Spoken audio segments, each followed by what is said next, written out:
Morning, guys. Welcome to the current affairs discussion. Right, where we'll be discussing all of the important topics that are necessary for UPSC, be it prelims or be it for mains.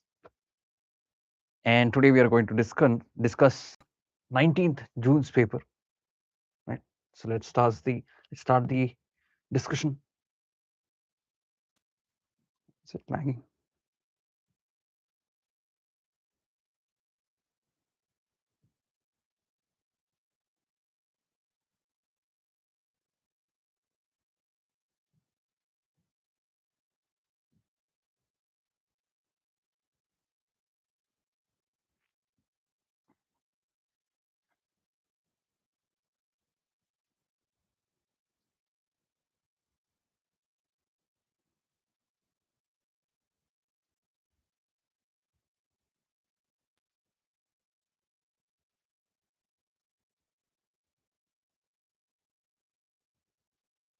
Yes. The first thing that we're going to discuss is NFHS 6 reveals progress amid nutrition challenges. Right. That is what we are going to talk about.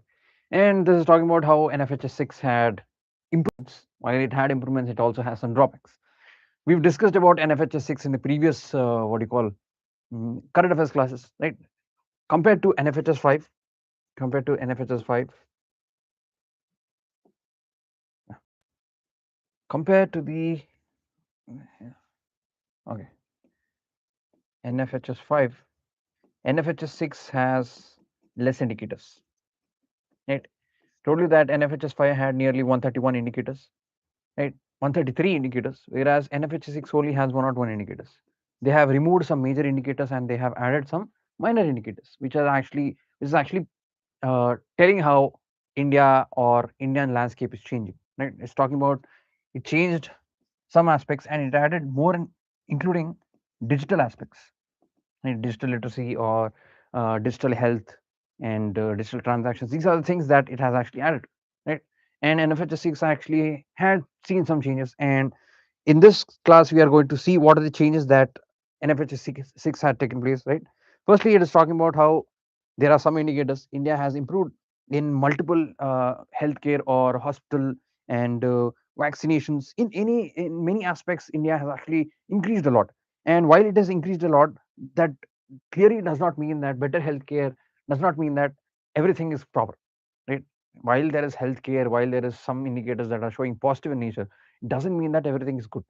So here they talk about how there are things like child stunting, right? Child stunting is nothing but where there is what you call low height to age.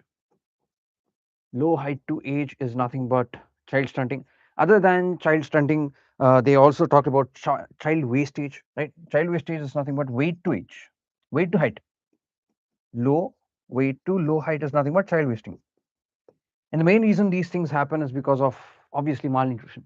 Right? Whenever a kid does not get proper nutrition or that kid does not get proper amount of food, what will happen? The amount of body development that is going to happen, that is going to be stunted. That is nothing but child stunting. I mean that, and the other thing that is a low weight to height is nothing but wasting. So these are the things that this particular NFHS 6 is talking about, and it has shown that there is no particular data on wasting, but in stunting there has shown a lot of decrease. From 35% it has decreased to 29%, right? Meaning that child stunting has actually decreased from the years. From NFHS 5 to NFHS 6, the child stunting has actually decreased. So what does it do? It was actually telling that India is on a better path. It's saying that it has decreased from 35.5% to 29.3%, meaning that there is some change in how our food or food security is changing and how everything is changing. Now, while all of these are happening, right, and there are some what do you call achievements other than the child stunting and child wastage that we're talking about. First progress is institutional deliveries. Institutional deliveries nearly attain to 90%, meaning that 90% of the people chose institutional deliveries. That means that many people trust. What do they trust? Trust government hospitals or private hospitals, whatever they're doing, they're trusting the doctors. When they're trusting the doctors, then they are more inclined to come to the hospitals. So the first thing is increased institutional births, that is 90%. Other than the institutional births, you have also skilled attendance. skilled attendance is nothing but 90%. Now, what is skilled attendance? Skilled attendance is nothing but whenever there is a birth, right? Whenever there is a birth, there is also presence of doctors, nurses, and also extra staff that is required. Only when these all of these are present, that is when the skilled assistance is there. So 91% of the hospitals have skilled assistance, and 90% of the institutional births are based on births are based on institutions. Other than this, there are other things also. Antenatal care, right? Antenatal care is nearly 87%. Nearly 87% of women go for antenatal care. Now, what is antenatal care? When the mother is pregnant, right? Some things are need to be monitored, and those monitorings is what antenatal care is. It monitors the blood pressure. It what do you call it? Monitors the what do you call nutrition or anemia or vaccination. All of these things is what antenatal care is more about, right? And then you have vaccinations, right? Sorry, actually, I guess the antenatal care is 95%, whereas the vaccination is 87%. Vaccination is 87%. These are the things that have improved from NFHS 5 to NFHS 6. Other than this, you have frontline workers, then you have ASHA workers, then you have ANMs. All of these actually contribute a lot for healthcare sector and also the development of the particular child. When all of these are happening, what we have to keep in mind is that child's food child's food is the major drawback. While everything is good, if the child stunting is good, child stunting has reduced, if the institutional births are better, if the what do you call skill attendance is better, if the vaccinations are better, all of these things are external, but internally the food needs to be better. Only when the nutrition is there, only when the food is there, that is when the child will develop properly. Otherwise there will be child wasting. So this is one thing that this particular editorial is talking about. It's saying that while everything is good, right? While everything is good, the food that is going into the child is not proper. Why? Because 50%, right? It's talking about saying that 50%, nearly 50%, poor feeding practices. Poor feeding practices. The breast milk, also known as the colostrum, right? Many mothers do not use colostrum as their first means of diet for the children, right? They use what you call bottled milk or the milk powder. These are the things that they are using. The reason why colostrum is very important is because it acts as the first antibody for the child. It acts as the first vaccination for the child. That is the reason they say that it is the mother's milk that is necessary for the child, because all the bacteria or all the good bacteria that is there, it will go into the child and the child will become healthy and will be less susceptible to what? Infections. So that is the reason they say that colostrum is very important, and nearly 50% of the women only do colostrum. Other 50% do not use colostrum at all. And there is a second thing that is called uh, what do you call complementary feeding. Complementary feeding. Complementary feeding.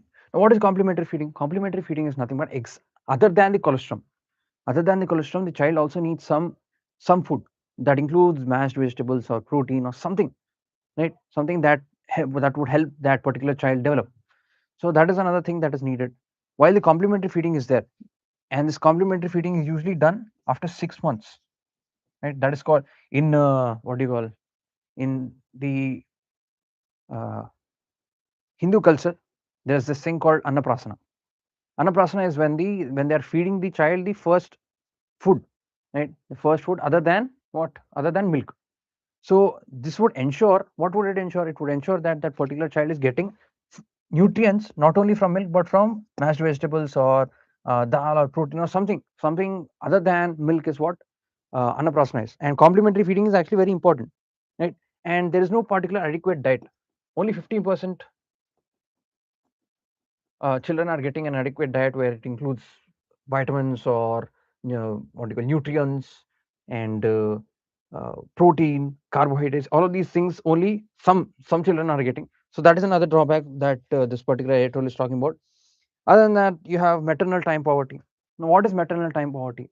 Maternal time poverty is nothing but where the mother does not have time to take care of the particular child because of other works. Let's say that mother is a working mother. Just because she is a working mother doesn't mean that she doesn't have to take care of that particular child. She has to take care of that child. She also has to work. As she has to work, what will happen?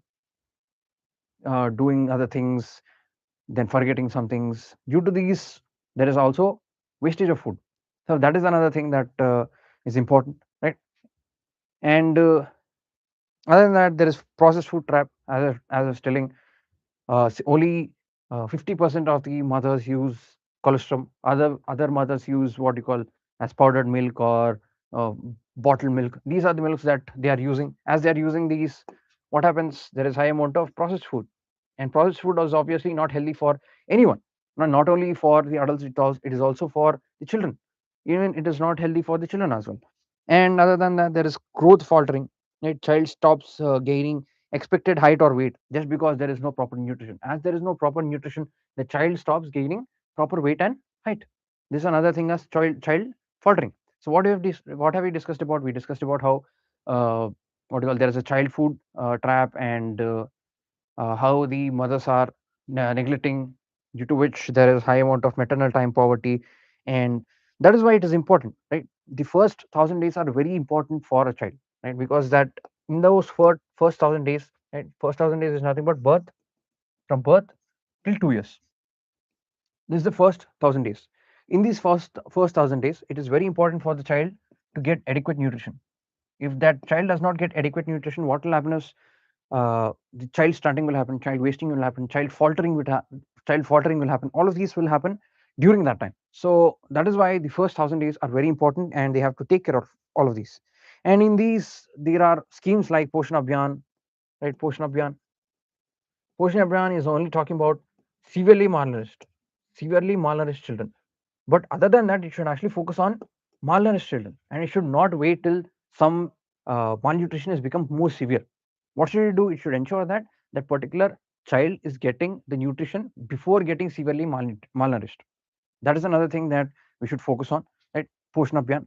Other than Poshan Abhiyan, we should strengthen the what do you call, frontline workers, ASHA or the ANMs, right? And all of these we need to strengthen, because we need data analysis.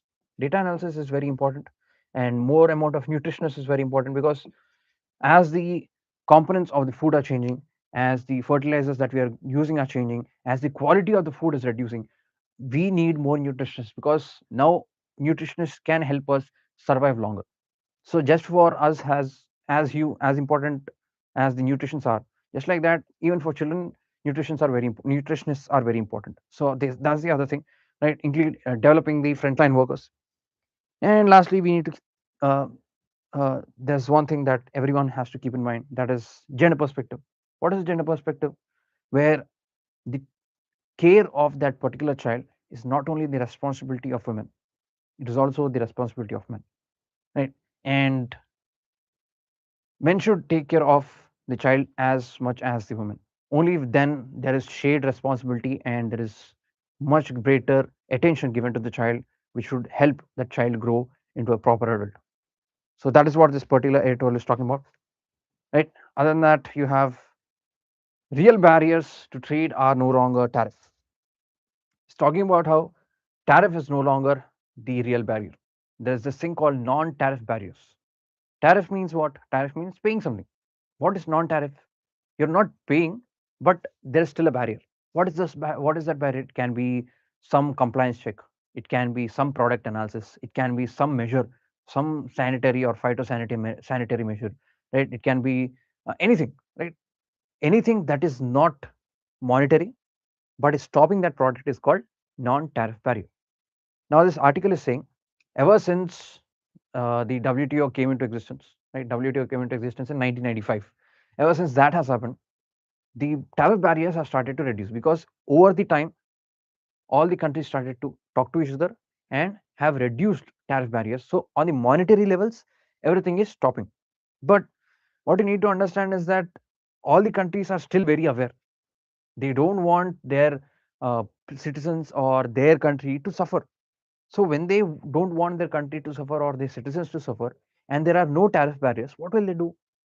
They'll obviously put some compliance checks so that they could stop those things. For example, let's say there's a product manufacturer, X product manufacturer is there, right? And we are the Y country. While we have a free trade agreement, let's say we have a free trade agreement with the X country, and there is no tariff barrier. Now, all the production companies of this X country will have to bear the free trade agreement. Right? They have to bear the free trade agreement. As they have to bear the free trade agreement, it is actually harming those traders.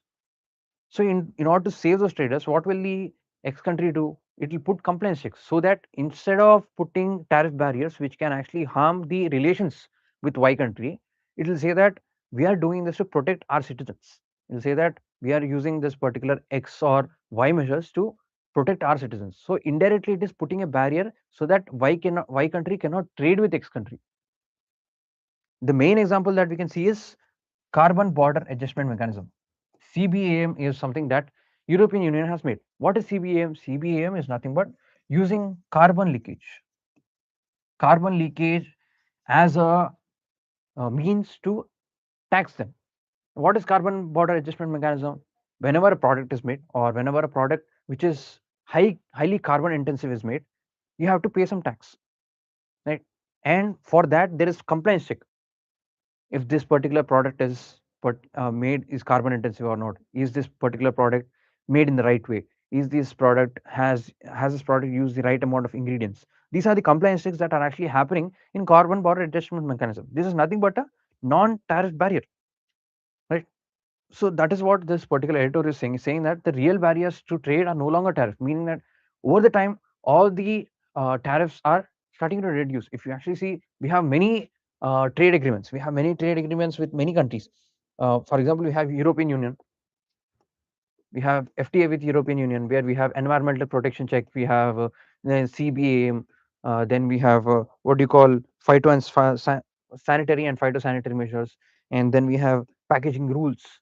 Right? All of these are part of uh, the trade agreement whenever our products go to European Union. Other than that, you have United States. Whenever we trade with United States, it checks about national security and it checks about labor codes. You recently seen that the 301 trade section trade what do you call index had been released, and out of that index, nearly 55 countries USA has saw that it's not using the labor codes properly and it's not protecting forced labor. So those are the kind of measures that USA also takes. That is nothing but a non-tariff barrier.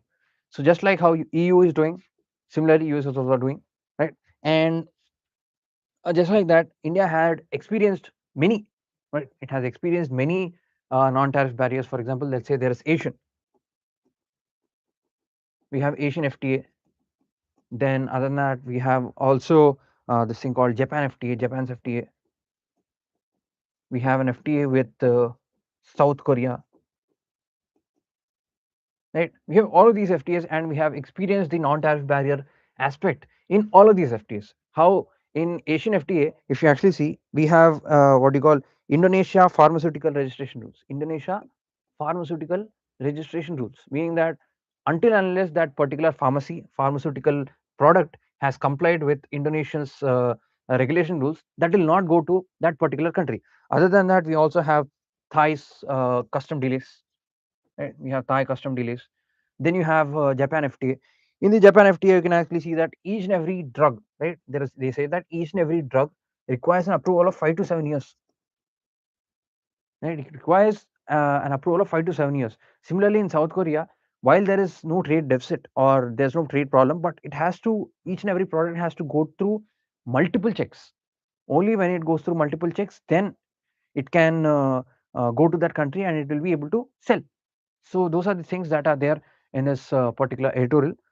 Then why is then what does India have to do now? Right?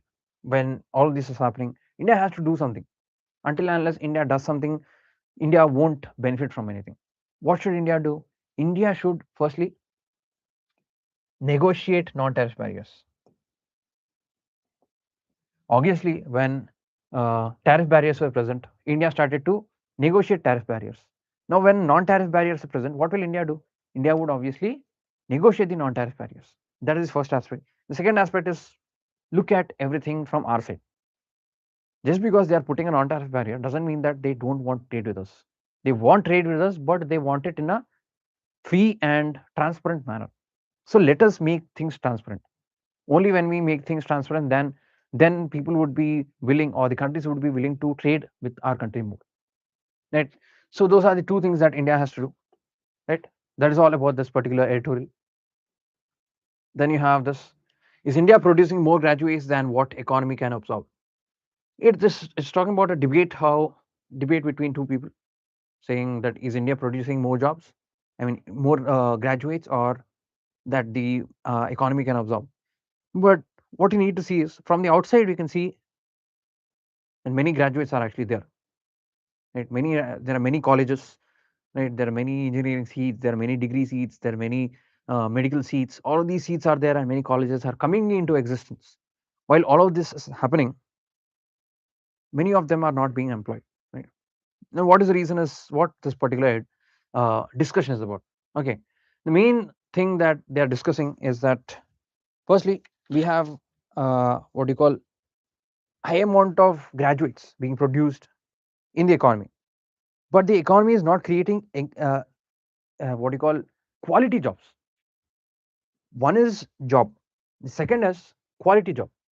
Until unless you have a quality job, there is no development of India, and development of India obviously needs quality jobs. So we have high amount of graduates, but we do not have high amount of quality jobs. The thing is, graduates graduate supply is actually growing. As I was telling you about, many colleges are there, so graduate supply is actually growing, but the jobs that they are actually doing is very less. Right?